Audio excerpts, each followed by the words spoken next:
Hello. So welcome to my course on Polish feminist literature. This is a course that I've been teaching at Loyola University Chicago for a while. So now it's a course here on my YouTube channel. Like with my other courses, you can get a certificate in this course as you watch the videos, if you answer the discussion questions below in each of my videos at the end of the course. As you do it, you just email me the discussion questions, and afterwards you get a nice little certificate from me, physical or PDF or both, whatever you like. So this is on Polish feminist literature. Now, it's not Polish feminism. I like to make that clear because Polish feminism would imply, Polish feminist theory, much more emphasis on the activism area of feminism. But this is specifically going to be looking at authors and texts that can be either interpreted through a feminist lens or are feminist in themselves. So I wanted to start off with a short history and then the authors that we're going to be studying in this course. And then in future videos, we'll be more specifically looking at each work and each author. So we begin with what is called third wave feminism in Poland.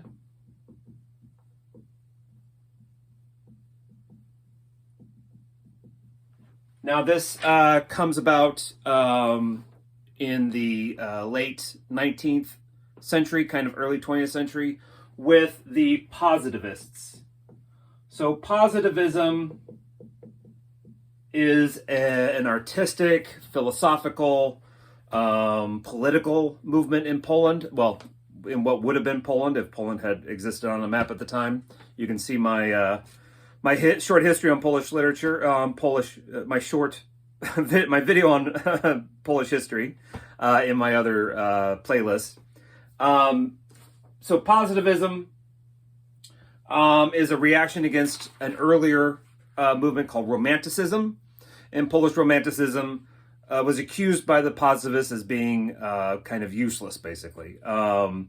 For a long time, the Romantics, their idea of what it meant to be a Pole, what it meant to be a patriot was armed conflict, basically. They promoted the armed conflict against Prussia, Russia, and Austria, which were the three occupying powers. And their writing was all about what can you do as a Pole to bring about the resurrection, basically. I mean, in literal terms, the resurrection of the Polish nation. And for a lot of them, the best thing you could do is die in fighting against Russians or Prussians or Austrians. That was they promoted armed conflict absolutely against these three empires, and it failed miserably. There were three major uprisings over the time, and they all were crushed. And afterwards, the participants were either sent off to prisons or sent off to Siberia or exiled somewhere else in Europe. In fact, the three major writers of Polish Romanticism lived much of their lives outside of what would have been Poland, in exile in France mainly, and that's where they died. They never saw Poland again, as they had been kicked out by the authorities. So positivism then comes along and says, we need to do this differently. We're not going to win an armed conflict against Russia, so we need to focus more on something called organic work. So organic work is kind of a nebulous term.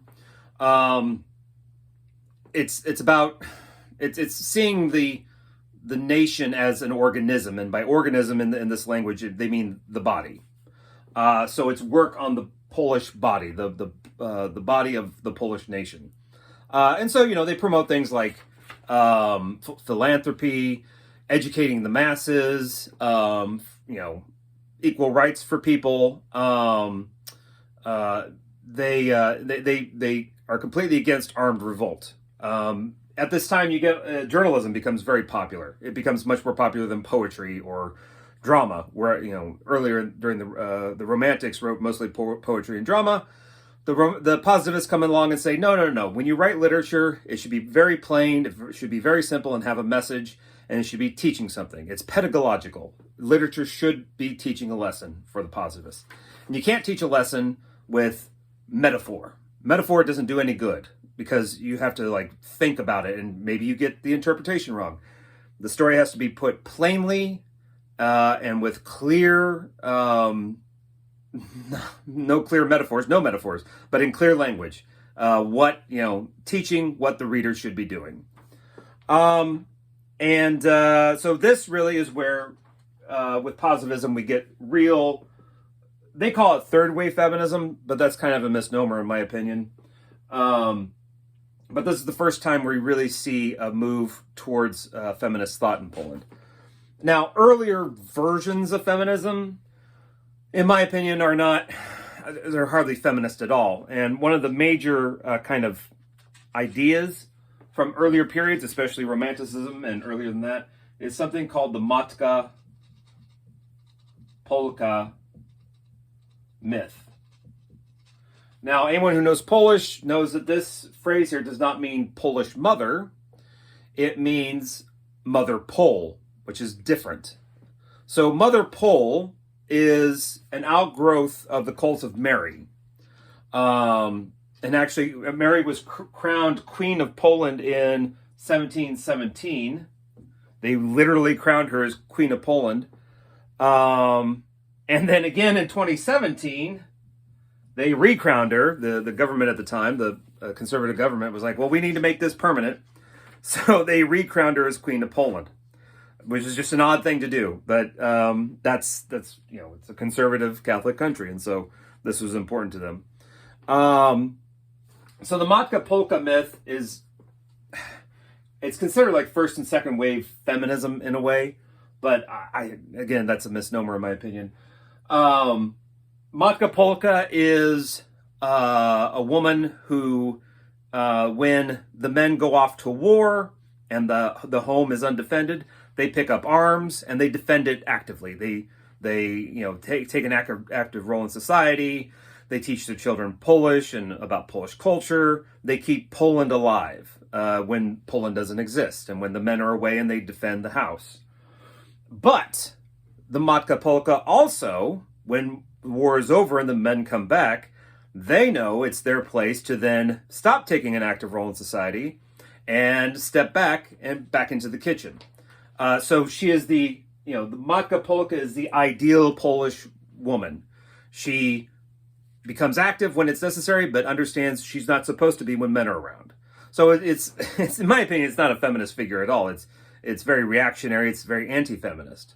But that's what earlier ideals of femininity in Poland look like, and really you kind of see it even today in a lot of conservative ideologies in Poland. So positivism comes along and does away with Matka Polka, and they begin a real process of women's liberation. So, with positivism, then, you begin to get a lot of thinkers and philosophers and whatnot publishing defenses of women and how women should be given a more active role in society. So, in 1870, a piece appears in a journal called Scholarly Review by an author, Adam Wiślicki, it's an article called Niezależność Kobiety, or Women's Independence.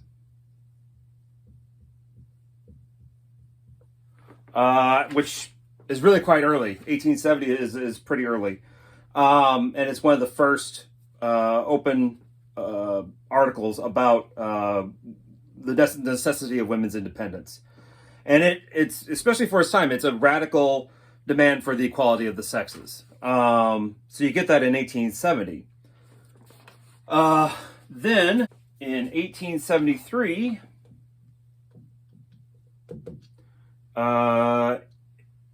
you get an article by Edvard Prądzinski.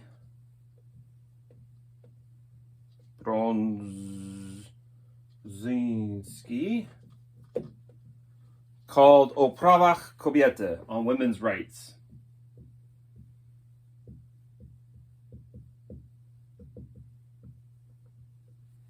And again, this is a rather radical piece of writing, especially for the time. And it argues for the equality of the sexes in every domain of life, in public and private.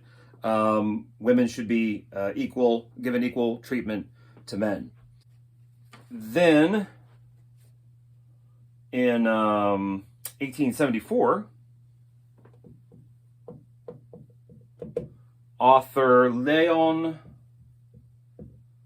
Biliński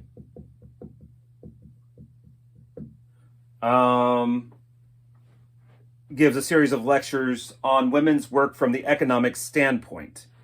And so this is, I don't need to write that, that's a long title, on women's work from the economic standpoint. So this is kind of a very utilitarian look at how, why women need to be liberated, because, this is more than 50% of the workforce, keeping them out of the job market is bad for the economy, et cetera, et cetera, et cetera. So it's a very utilitarian argument.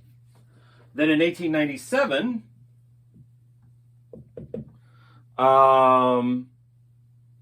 the first woman graduates from the University of Lviv.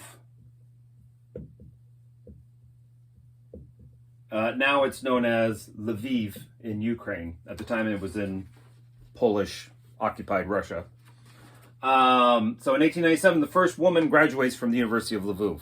So before the 20th century. So that's something. It's not nothing. And then finally, one more little date here. I guess I got this a little backwards, but that's okay. In 1889, author Ludwik Krzywicki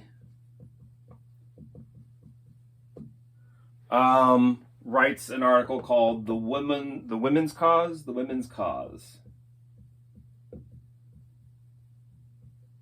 And, this is about women's liberation, but it is very capitalist. It is really a positive notion. Capitalism is a positivist idea, really. It's utilitarian. It's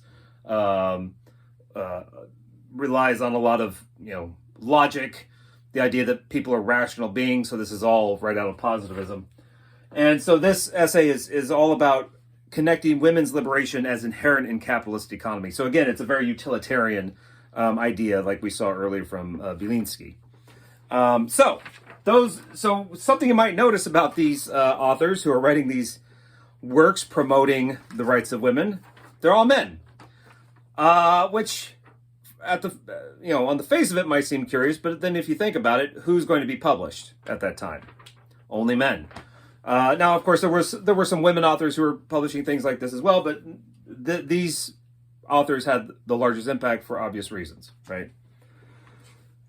So we then start our course with the author Orzeszkowa.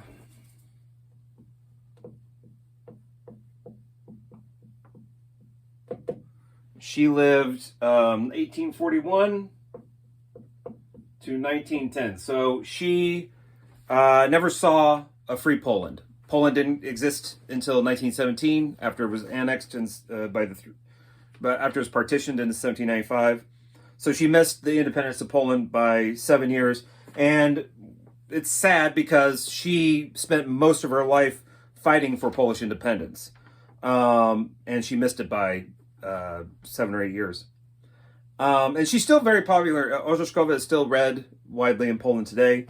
The short story we're reading in this course is called Miss Antonina.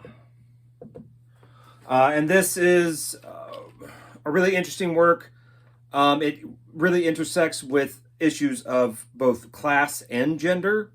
And also, it's all about women's education. Women who want to have the opportunity to be as educated as men.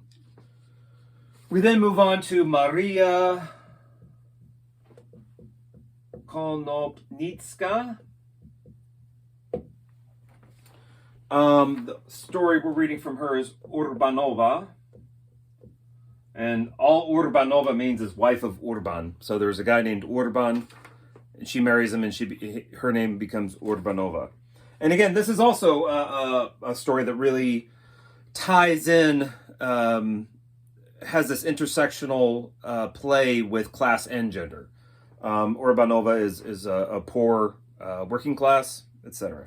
Konopnicka also was well known for being a supporter of Jewish rights within Poland. So, and again, she lived 1842 to 1910. So she died the same year as Orzeszkowa. And again, she fought for Polish independence for a while, and sadly she died 7 years before Poland was independent again. So these two are very much positivist authors. Their writing is all is very didactic. It's pedagogical. It's teaching a lesson. It's straightforward. We then move on to a very interesting author called Gabriela Zapolska.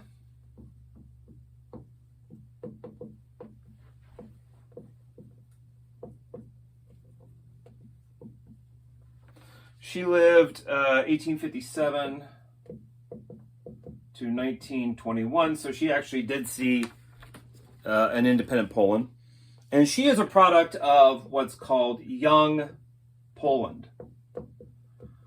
So Young Poland is, again, a new literary, artistic, philosophical movement that, again, is a reaction against something. So positivism was a reaction against romanticism. Young Poland is a reaction against positivism. The Young Poland artists saw positivism as kind of as giving up, as a surrender to the three partitioning powers, the three partitioning empires. They were not happy that they had just given up armed conflict, and so they were a much more radical group. And Young Poland is kind of in line with a lot of other fin de siècle. So if you don't know this term, fin de siècle is just French. It means end of the century, but we usually translate it as turn of the century, and it's always in the context of 19th to 20th century, that turn. And fin de siècle movements in Central and Eastern Europe, you get a lot of young movements. So, for example, there was Young Germany, Young Scandinavia. They were very experimental. In Western, it's usually called something like, well, in the art world, it would be called Art Nouveau. There's a lot of different words. You get a lot of different movements. Futurism kind of comes out of this era. But it's marked very much by experimentation in life, in art, in everything. Young Poland is often divided between the decadents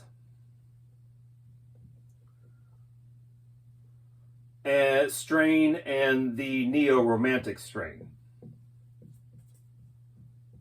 So the decadents, let's start with neo-romantics. Neo-romantics, it's like it says, it's a new romantic. It's looking back to the romantics of an earlier time, and going back and being more concerned with the internal psychology of the artist, things like that.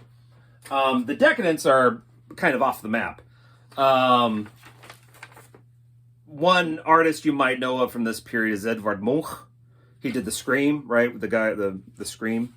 And he was actually good friends with one of the major figures of Young Poland, Stanisław Przybyszewski. And he, one of his famous portraits is actually of Przybyszewski. So there's a lot of connection between the young movements at the time. Przybyszewski is called the demon of Polish literature. He had affairs. He ruined marriages.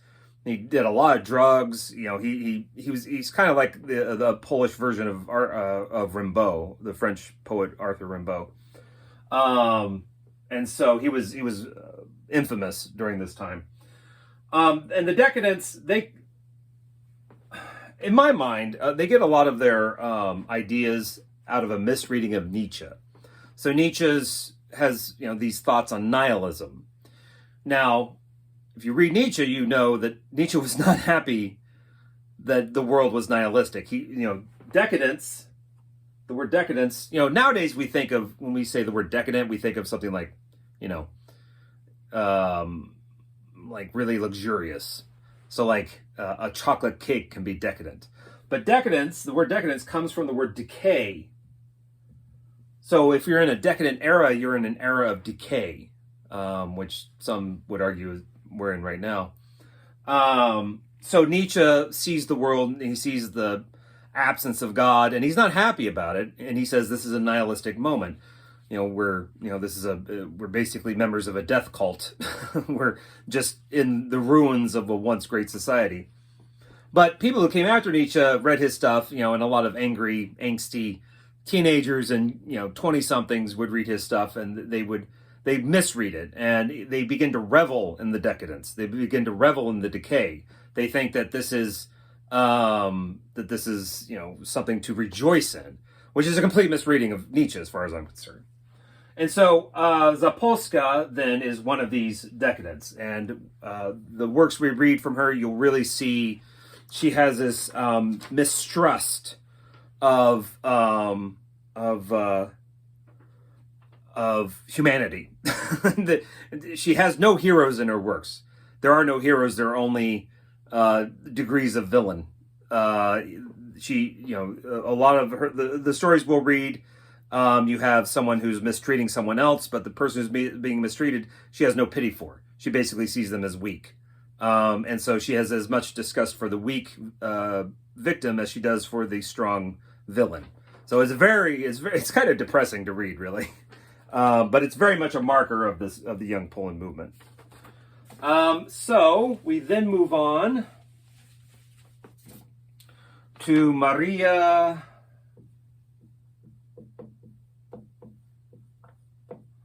Dąbrowska, who lived 1889 to 1965. And what can I say about her? Growing up, she had very strong radical socialist leanings. And you can really see that in her work. You could almost call some of her work social realist, but it's not quite that bad. Social realism is really a terrible genre of literature. It's very straightforward. It's always, it has to always be about, the worker being the hero, class war, these kinds of things. And without metaphor. It's just straightforward. And so she definitely has some social realist leanings, but I don't think her work ever really gets to that low a level to call it social realist. But you can really see her dedication to socialism pop up in her work. We then have Pola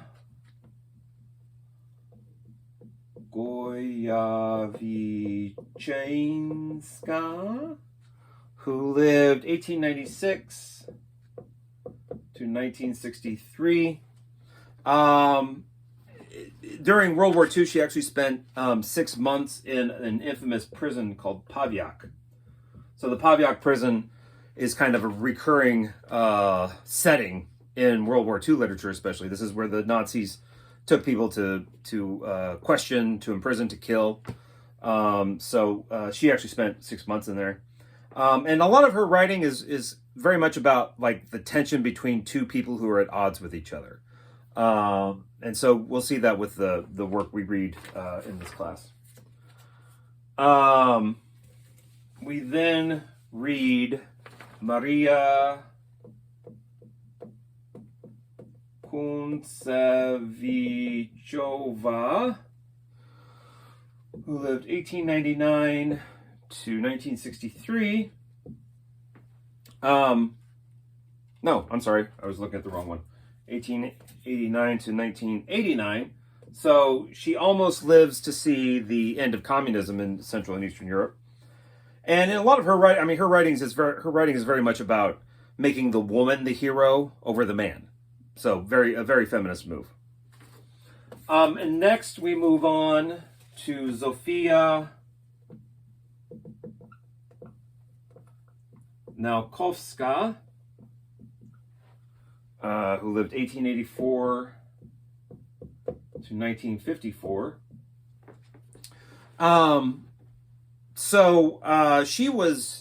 She's still a very well-loved author even today in Poland. And she's really, a lot of her stuff is very interesting. She often wrote about socially difficult themes. In 1932, she wrote an essay called The Structure of Eroticism.